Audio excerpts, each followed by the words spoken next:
आज अर्थ डे है। जब दुनिया बात कर रही है कि किस तरह प्लैनेट को बचाया जाए, but the situation in Balochistan is still being different. The struggle isn't just about the earth, it's about the people who are disappeared, who call it home. When your children are disappeared, when every knock on the door fills your heart with the dread, does the Earth Day in such situation even matter? I'm sorry, it does not. Balochistan faces two crises: environmental degradation and enforced disappearances. Both are deadly and both are silent.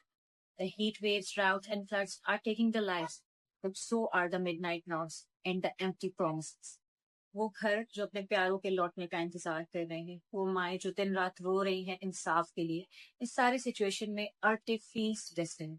But the truth is, both the struggles are connected. A disappearing future isn't just about people, it's about the land they leave behind. We need action on both fronts. Climate resilient infrastructure, clean water, and renewable energy aren't just policies, they are lifelines. And for the disappeared, we need answers. We need answers, we need justice and accountability. This Earth Day, let's not forget the voices that are not heard. Let's demand action for the planet and for the people. Let's stand with the families of the disappearing and fight for the future where both human rights and the earth are matter and protected.